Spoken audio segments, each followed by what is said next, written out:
بسم الله الرحمن الرحيم. الحمد لله رب العالمين حمدا يوافي نعمه ويكافئ مزيده. يا ربنا لك الحمد كما ينبغي لجلال وجهك ولعظيم سلطانك. اللهم فصل وسلم وزد وبارك على منبع الأنوار سيدنا محمد الحبيب المختار وآله الأبرار وصحابة الأخيار، صلاة تحفظنا بها من شر الأشرار وكيد الفجار ومن فتن الليل والنهار. إيمان داران، سلامي خواهي قورتان لسر بيه. هجرتي پیغمبری خوا صلى الله عليه وسلم او ما نپی در هجرت لگناه معصیت و تاوان گورترین هجرته. واتە هیجرەت بەس ئەوە ناگەیەنێ کۆچ لە شوێنێکەوە بۆ شوێنێک تر، لە شارێکەوە بۆ شارێکی تر، بەڵکو ئەو هیجرەتەی پێغەمبەری خوا صلی الله عليه وسلم ئەومانە پێڵە ئەبێ ئیماندار باوەڕدار هەمیشە و دائیم تێبگا لێی. واتە و مەفهومی هیجرەت ئەوەیە کەوا ئینسان لە گوناه و تاوان ڕاکات، لە زاڵم و ستەمکار دوورکەوێتەوە. ئەهلی چەپڵە نەبێ بۆ زاڵم، دەنگ بە زاڵم و ستەمکار نەدا، پشتیوانی نەکا، گۆرانی بە باڵایان نەڵێ، لەگەڵیان نەبێ، حیمایەی نەکا، وەصف و سەنای نەکا، لە گوناه و تاوان و مەعسیەت ڕاکە دوورکەوێتەوە، لە حیقد و بوغز و کینە و شەڕ و ئاشوب ڕاکە. ئەمە واتای هیجرەتی حەقیقیە، واتای ڕاستی هیجرەتی پێغەمبەری خوایە صلی الله عليه وسلم. بۆیە پێغەمبەرە فەرمێ صلی الله عليه وسلم: المهاجر من هجر ما نهى الله عنه. کۆچەر کێیە؟ مهاجر کێیە؟ ئەی پێغەمبەری خوا. پێغەمبەر فەرمووی مهاجر ئەوەیە کەوا ڕابکات لەو شتەی خوا و پێغەمبەری خوا قەدەغەیان کردووە، یعنی لە حرام و تاوان، لە درۆ و لە زینا، لە مەعسیەت و لە قەتل و قیتال، لە زوڵم و زاڵم، ئەوەی کەوا خوا نەهی لێ کردووە، ئەوەی خوا سنووری بۆ داناوە، ئەوەی خوا حرامی کردووە. ئەبێ تۆ بەڕاستی کاتێک مهاجریت، پلەی مهاجریت دەست دەکەوێ، ئەوەیە کەوا تۆ لەو گوناه و تاوانە هەڵبێیت و ڕاکەی. الهجرة من المعصية ماض إلى يوم القيامة. كوچو دوورکەوتنەوە لە گوناه و لە تاوان حتا قیام ساعە ئەمێنێت خۆشەویستان. بۆیە زانایانی ئەهلی عیرفان و تەسەوف فەرموویانە: إن الهجرة ليست مجرد نقل من مكان إلى مكان آخر. هجرة و کۆچ ئەوە نییە کە ئینسان لە شوێنێکەوە ڕاوە شوێنێکی تر، بەڵکو والهجرة المطلوبة المشروعة هي هجرة نفس الأمارة إلى نفس اللوامة حتى ترتقي إلى مرتبة نفس المطمئنة التي تنادي من قبل الحق: يا أيتها النفس المطمئنة ارجعي إلى ربك راضية مرضية فادخلي في عبادي وادخلي جنتي. زانایانی ئەهلی عیرفان فەرموویانە هیجرەتی مەطلوب مەشروع ئەوەی کە خوا داوای ئەو کۆچ و هیجرەتە لە ئێمەیەکە، ئەوەیە کە هەموو ئینسانێک مسڵمان و ئیماندار هیجرەت بکە لە نەفسی ئەمارەوە. إن النفس لأمارة بالسوء إلا ما رحم ربي. لەو نەفسی ئەمارەوە، ئەو نەفسی پیسە کە ئەمرت پێکا بە گوناه و بە تاوان، بە زوڵم و بەستەم، کە دوای شەهەوات و ئارەزوو بکەوی، لەو نەفسە ئەمارەوە هەڵبێیت و ڕاکەی، هیجرەت کەی بۆ نەفسی لەوامە. ئەو نەفسی لەوامە یعنی نەفسی محاسەبە، یعنی بە خۆدا چوونەوە، محاسەبەی خۆت بکەی کە گوناهت کردووە، تاوانت کردووە، ساڵەهای ساڵە غەرقی تاوان و گوناهی، ساڵەهای ساڵە لەگەڵ زاڵما و چەپڵە بۆ زاڵم لێدەی، ساڵەهای ساڵە حرامە خۆیت، نانی حرامە خۆیت، هەموو حەرەکات و سەکەنات حرامە. نەفسی لەوامە کە لە نەفسی ئەمارەوە، ئەو نەفسەی کە ئەمرت پێکا بە تاوان، ئەڕۆی بەو نەفسی لەوامە کە ئاوا محاسەبەی خۆتەکەی، تەرتەقیەکەی زیادەکەی پلەت بەرزە بێتەوە ئیمانت بەهێز و بەقووەتە بێ تا ئەڕواتە نەفسی مطمئینە نەفسی دامەزراو ئەو نەفسە دامەزراوەی کە خوا بانگی ئەکا لەلایەن خواوە بانگ ئەکا ئەفەرمێ ئەی فریشتەکان ئەو نەفسەی کەوا نەفسی ئەمارە بووە نەفسی لەوامە ئینجا ئێستا نەفسی مطمئینەیە و دامەزراوە و ئیمانی پۆڵاینە و ڕاسیخە دڵی پڕ لە ئیمان و محەبەتە بەرامبەر بە من و شەریعەتەکەم بەرامبەر پێغەمبەرەکەم صلی الله عليه وسلم وازی لە گوناه و تاوان هێناوە نەفسێکی مطمئینەیە ئەی فریشتەکان بەو نەفسە بڵێن یا ئەیەتوها النەفس المطمئینە لە کاتی گیانکێشانە ئەی ئەو نەفسەی دامەزراوی ئەی ئەو نەفسەی کەوا مطمئینەی ئەی ئەو نەفسەی کەوا دڵ دامەزراوی بگەڕێرە وەلای پەروەردگار چۆن گەڕانەوەیەک چۆن بگەڕێیتەوە بە عیززەتەوە بە ڕەزامەندیەوە بە لێخۆشبوونی پەروەردگارەوە راضیەتە مەرضیە ارجعی إلى ربك راضية مرضية بگەڕێرە وەلای خوا کە خوا لێت ڕازیە خوا لێت ڕازیوە مژدەت پێ ئەدا پەروەردگار بەچی بە ڕەزامەندی خۆی بە مەغفیرەتی خۆی ئەنجا پێت ئەفەرمێت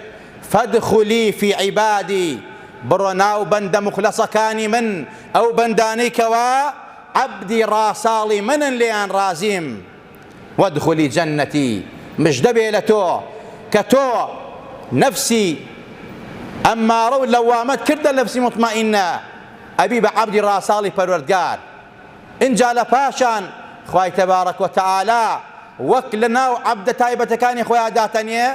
مژدەی بەهەشتی پانوبەرینی خۆیت پێ ئەدا کەواتە عولەمایانی ئەهلی عیرفان و تەسەوف فەرموویانە ئینسان بەڕاستی ئاوا بێ هیجرەت بکە لەو نەفسی ئەمارە و لەوامەوە بۆ ئەوەی بگاتە نەفسی مطمئینە ئیمامی غەزالی ڕەزا و ڕەحمەتی خوای لەسەر بێ ئەفەرمێت لێیان پرسی دوژمنی ئینسان چەند شتە فەرمووی ئەعداء الئینسانی ثەلاثەتون دژمنی ئینسان سێ شتە دنیاه وشيطانه ونفسه فاحترس من الدنيا بالزهد فيها ومن الشيطان بمخالفته ومن النفس بترك الشهوات إمام غزالي فرمي إنسان سێ دژمنی هەیە دنیا جاه و مەقام دەسەڵات و کورسی ئەمە دنیایە کە ئیتر بەڕاستی شەڕی عالم لەسەر پۆست و کورسی و دنیا و ماڵە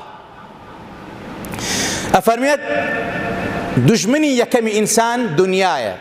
دنیا بەچی ئینسان دەربازە بێ لێی بەمەی زوهد بکە اخشوشنوا فإن الدنيا لا تدوم أو كما يقال لدنيا دا وريابة بزبري بجي لدنيا دا زهد بكا تركي دنيا بكا دنيا فريوت ندى طماعي دنيا لناوت نبا مالو سرو سامانت حرام نبي قيامته برزخ ويران نكي لبر دنيا أو دجمنية رازاوة وبوت شيطان رازان دويتيوا بس بو أوي كواتو بهلا بريه بو الدنيا دجمنيكي سرسخته بوستو دسالات كرسي براسي دژمنێکی سەرسەختە کە ئەمڕۆ خەڵک شەڕی لەسەرەکە کە ئەمڕۆ خەڵک هەوڵی بۆ ئەدا بەدەستی خۆی بۆ تەماعی دنیا بۆ پۆست و پلە خۆی هەڵەبژێرێ خۆی دەرەخات دڵنیابن مەبەستی فەقیر و ژاریش نییە مەبەستی خۆ دەوڵەمەندکردنی خۆیەتی ئەوە دنیا پەرستە ئەوە دوای دنیا کەوتووە ئەوە دنیا فریوێدا ئەو دژمنە سەرسەختە بەڕاستی ئیمامی غەزالی ئەفەرمێت ئەمە دژمنێکە ئینسان بە زوهد بە دوورکەونەوە بە تەرکردنی نەجاتێ بێ دژمنی دووەمیان شەیطانە إن الشيطان عدو لكم فاتخذوه عدوا قرآن فرميت شيطان دژمنێکی سەرسەختی ئێوەیە وریابن دژمنی باوە گەورەی ئێوە دژمناتی لەگەڵا بکەن دژمناتی لەگەڵ شەیطانە بکەن بەچی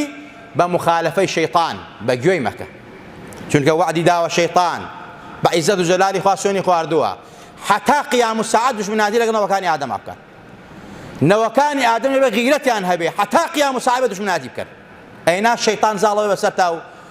خەسیرە دنیا والآخرەتەکە و لە دنیا و لە قیامەتدا چووک و ڕسواتەکە. دوژمنی سێمیان نەفسە کە عولەما ئەفەرمون لە دنیایش و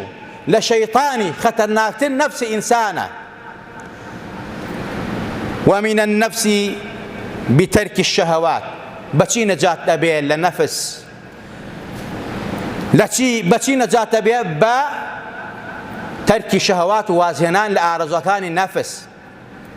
قورئان فەرمێت وأما من خاف مقام ربه ونهى النفس عن الهوى فإن الجنة هي المأوى. ئەوەی کەوا لە خوا ئەترسێ و نەفسی خۆی قەدەغەکە ئەیگرێتەوە، نەفسی لەوامە و ئەمارەی ئەکا بە نەفسی مطمئینە لە گوناه و تاوانەی پارێزێ و قەدەغەیەکە بە گوێی هەوا و ئارەزووی ناکە دڵنیابن بە هەر جێگەیەتی خۆشەویستان. إن الذين يخشون ربهم بالغيب لهم مغفرة وأجر كبير. ئەوەی کەوا لە خوا ئەترسێ، ئەوەی کەوا نەفسی قەدەغەیەکە لە هەموو گوناه و تاوانێک بە ئاشکرا و بەنهێنی، بە تایبەت محارەبەی نەفس، جیهادی نەفس لە کاتی پەنهانە. ئینسان بەس بەینی خۆی و خوایەتی، ماڵێکی زۆر لە بەردەستایە، ئەتوانی بە ئارەزوو بەکاری بێنی، بەڵام بە حرامی، بەڵام لە خوا ئەترسی بەکاری نانی. بەینی خۆت و خوا کەس دیار نییە. ئافرەت تەلەفۆن بۆەکە باش عەش و غەراماتەکە، تۆ لەبەر خادی خوا نایکەی، یان کوڕێت تەلەفۆن وەک کچێکە کچێ لەبەر خادی خوا نایکە. بەینی خۆت و خوا لەبەر شاشەیەکە دانیشتووی سەیری حرام ناکەی. إن الذين يخشون ربهم ئەوە نەفسە پێتەکە، شەیطان و نەفس کەڵکەڵەیان کردووە لەسەرت، تۆ لەبەر خاتری خوا نایکەی وازی لێنی. ئەمە بەڕاستی خوا فەرمێت لێیان خۆشە بم و ئەجر و پاداشتی زۆر گەورەیان هەیە. من ترك شيئا لله عوضه الله خيرا منه. هەر کەسێک واز لە شتێک بێنێ لەبەر خاتری خوا باشتر و چاکتری پێ بەخشێت. خۆشەویستان، دەگێرنەوە کابرایەکە کاتە خزمەتی شێخ ئەبوو عەلی دەقاق، یەکێک لە ئەولیای کیبار و کومەل عالمی ڕەبانی لە شاری بەغدا. لە دوورەوە هاتبوو، بەڵام پیاوێکی نەفسانی بوو، متەکەبیر بوو، لە خۆڕازی بوو. هەر کە ڕۆشتە خزمەت و مجلیسی ئەو حەزیە کرد لە پێشەوە دانیشێ و لە تەنیشتی ئەبوو عەلی دەقاقا بێ، ڕەزا و ڕەحمەتی خوای لەسەر بێ. شێخ ئەبوو عەلی دەقاق ئەهلی فیراسە بوو. خوڵکێکی وای نەکرد فەرمووی ئا لەوێ دانیشە، پرسیارەکە چییە؟ با وەڵامت دەمەوە. پرسیارێکی لێکرد فەرمووی هەموو وەڵامی پرسیارەکەی تو ئەوەیە مخالەفەی نەفست بکە، دوژمنی نەفست بە، بە گوێی نەفس و ئارەزووت مەکە، دەگەی بە ئاواتی خۆت. یەکەم شتی ئەو هاتبوو جارێ نەفسی خۆی گەورەکات. بەڵام ئەبوو عەلی دەقاق دکتۆری شارەزا دەردەکەی زانی و دەرمانەکەی بۆ دیاری کرد، فەرمی نەفست زۆر گەورەیە، زۆر لە خۆت ڕازیت، مخالەفە و پێچەوانی نەفست بکە، هەموو ئاواتەکانت هێتەدی. یەکێتر لە عاریف و خواناسان کابرایەتە خزمەتی ئەڵێ قوربان من مجاهیدم، شمشێرێکم هەیە هەموو شەوێ پێش خەوتن هەموو خوایە ئەم شمشێرە لە بەرامبەری گەورەترین دوژمنە بەکاری بێنم، بەڵام ئێستا خەوێکی زۆر عەجیبم بینیوە، ئەگەر بۆم لێک دەیتەوە. فەرمی خەوەکە چییە؟ جەعەلەه الله خەیڕا. فەرمی لە خەوما ئەم شمشێرە یێتە سەرم لە خۆمەدا، ئەم شمشێرە محارەبەی خۆمەکە، شەر لەگەڵ مناکە، شمشێرەکەی خۆمە، شەوێ نییە و دوان نیە و سیان نیە و چەند شەوێکم خەوە بینم. فەرمی تۆ نەفست هەیە، ئەو نەفست زۆر زاڵم و ستەمکارە، تۆ شوتوتە خوایە من ئەم شمشێرە لە بەرامبەر گەورەترین دوژمنە بەکارێنم، گەورەترین دوژمنی تۆ نەفستە، بۆیە جیهادی نەفست بکە. بۆیە لە حەدیثێکا پێغەمبەری خوا ئەفەرمێت رجعنا من جهاد الأصغر إلى جهاد الأكبر أو كما قال، گەڕاینەوە لە جیهادی بچووک کە جیهادی شەڕ و تێکەڵاویە لەگەڵ کافرانە کە کافر لە ناوبەری مەعرەکەی کوفار لإعلاء كلمة الله، کە ئەو تێڕژانە، ئەو کوشتن و بڕینە پێغەمبەری خوا بە جیهادی ئەزغەری داناوە جیهادی بچووک یا رسول الله ئەوە جیهادی ئەزغەرە جیهادی ئەکبەر کامە بێ فەرمی جیهادی نەفسە بۆیە محارەبەی نەفس جیهادی نەفس زۆر گەورەیە بۆیە بەڕاستی ئەو کەسانەی کەوا حقدیان لە دڵایە و بوغزیان لە دڵایە بەرامبەرەکەیان کە ئەو بوغزە هەڵەکەنێ و لای ئەبا ئەڕوا ئاشتێکاتەوە ئەوە گەورەترین جیهادی چۆن نەفسی نایەڵێ ئەڵە تۆ پیاوێکی عەزیمی تۆ پیاوێکی گەورەی تۆ چۆن ئەبێ تەنەزول وە کابرا بکەی بۆ براکەت بۆ دایکت بۆ خوشکت بۆ کەسوکارت بۆ جیرانت بۆ ڕەفیقەکەت بۆ ئەهلی مزگەوتەکەت چۆن ئەبێ تەنەزولی وەک من نەفسەوات پێڵێ بەڵام کە تۆ دانت بەخۆ تاگرت و جیهادی ئەم نەفسەت کرد و بەگوێت نەکرد چووی دەستی ماچ کرد ئەم ناولای ماچ کرد لەبەر خوا ئەفوت کرد ئەمە جیهادی نەفسە خۆشەویستان بۆیە جیهادی گەورەیە بەڕاستی زۆر کەسەی ئەهلی جیهاد بوو عالم بوو زانا بوو ئەهلی خێر و خێرات بوو بەڵام چونکە ئەو نەفسەی زاڵ بوو بەسەریا پێغەمبەری خوا فەرمی جەهەنەمیە ئەهلی بەهەشت نییە ئەهلی دۆزەخە بۆیە بەڕاستی ئێمە پێویستە لەمڕۆدا لە هیجرەتی پێغەمبەری خوا وا حاڵی بین و تێبگەین هیجرەتی پێغەمبەری خوا صلی الله علیه وسلم وەکو عولەمایانی ئەهلی عرفان و خواناسان فەرمیانە لە شوێنێکەوە بۆ شوێنێک نییە بەڵکو هیجرەتی حەقی مەفهوم و ڕاستی واتە ئەوەیە کە ئێمە لە گوناه و تاوان هەڵبێین بۆ تاعەت و گوێڕایەڵی پەروەردگار لە زاڵم و ستەمکار هەڵبێین بۆ عەدل و عەدالەت ئەگەر زاڵمەکە باوکیشمان بێ برایشمان بێ هاوزبانیشمان بێ هاوفکریشمان بێ مادەم زاڵمە ستەمکارە لەگەڵیان مەبە ولا تركنوا إلى الذين ظلموا خوا فەرمێت مەیلی قەلبیشتان بەلای زاڵمان نەبێ چونکە ئەگەر مەیلی قەلبیشی بەلا هەبێ ئاگری ئەو زاڵمە لە دنیا و لە قیامەتدا سووتێنێت نەڵێن مسڵمانی نوێژەکەین بەڵام چەپڵە بۆ زاڵم لێ ئەدەین بەگوێی نەفس دەکەی بەگوێی خوا و پێغەمبەری خوا ناکەی صلی الله علیه وسلم نەفست پێتەڵێ تاوان بکە گوناه بکە زوڵم بکە قیتال بکە شەڕ بکە ئاژاو بکە ئەبێت تۆ ئەو جیهادی نەفسە بکەی هیجرەت کەی لێ و ڕاکەی لێ بۆ ئیطاعەی خوا خوای گەورە لە هەموو لایەکمان ڕازی و لە هەموو لایەکمان خۆش بێ خوا عاقبەتمان بەخێر بگێڕی یا ڕەبی خوای گیان جیهادی نەفسمان بکەین بە خۆمانە بچینەوە نەفسی ئەممارە و لەوامەمان کەین نەفسی مطمئینە دامەزراوی کەین بە ئیمان و دین و محەبەتی خۆت و پێغەمبەرەکەتەوە صلی الله علیه وسلم ئەهلی چەپڵێ نەبین بۆ زاڵم پشتیوانی زاڵم نەبین یارمەتیدەری زاڵم نەبین ئەهلی مەعسیەت و تاوان و فیسق و فجور نەبین عەبدی هەوا و ئارەزوو شەهوەت و نەفسمان نەبین عەبدی ڕاستەقینەی تۆ بین پەروەردگارە عەبدی ڕاستەقینەی تۆ بین یا ڕەبی خوا دڵەکانمان پاکەیتەوە یا ڕەبی خوا عەمەلەکانمان لێوەرگری یا ڕەبی خوا گیان ڕووزەردمان نەکەی ڕووڕەشمان نەکەی خەجاڵەتمان نەکەی یا ڕەبی خوا گیان سەربەرزمان کەی بە عیزەتمان کەی دامەزراومان کەی پەروەردگارە لەسەر ئیمان و دین و تاعەت و گوێڕایەڵی خۆت و پێغەمبەرەکەت صلی الله علیه وسلم دڵمان نورانی کەی بە نووری خۆت و بە نووری معریفەتی خۆت و پێغەمبەرەکەت صلی الله علیه وسلم عاقبەتمان بەخێر بگێڕی تووشی سوئی خاتمیمان نەکەی حوسنی خاتمیمان پێبەخشی یا ڕەبی خوای گیان لە گوناهی خۆمان و باوک و دایکمان خۆش بە یا ڕەبی خوا شیفای نەخۆشەکانمان بە یا ڕەبی خوا شیفای نەخۆشەکانمان بە یا ڕەبی خوای گیان نەدەپاڕێینەوە ئەوانەی کەوا نەخۆشن و خەستەخانەکان و لە ماڵن خوای شیفای عەجز و پەلیان بۆ بنێرە خوای زەلیلی سەر جێگایان مەکە یا ڕەبی خوای گیان شیفای دڵ و جەستە و ڕوحی هەموو لایەکمان بەی یا ڕەبی خوای لەدەپاڕێینەوە یا ڕەبی خوای بە ئیمان و بمانژێن و بمان بنەوە زیندوومان کەرەوە لە ڕۆژی قیامەتە لەژێر سێبەری عەرشی خۆتا دامان بنێی یا ڕەبی خوای لەسەر چیمەنەکانی بەهەشت و لەسەر عەوزی کەوسەر لەگەڵ پێغەمبەری نازدارە کۆمان کەیتەوە دامان بنێی بە دەستی مبارەکیە و پێغەمبەرە عەزیم و گەورە نازدارە ئاوی کەوسەرمان بیتێ لە توێنێتی و نەکبەتی دنیا و قیامەت ڕزگارمان بێ پەروەردگارە لە باوک و دایکمان خۆش بە لە باوک و دایکمان ڕازی بە یا ڕەبی خوای گیان دەرەجاتیان عالی کە دەرەجاتیان بەرز کە جەزایان بیتەوە لە برێتیمە بە هەزاران قات پەروەردگارە هیدایەتی گەنجەکانمان بە عاقبەتی پیرەکانمان بەخێر بگێڕە یا ڕەبی خوای گیان ئەوەی ئەهلی دینە و ئەوەی پشتیوانمانە ئەوەی زوڵممان لێ ناکە ئەوەی کاربەدەستی وڵاتمانە خائینە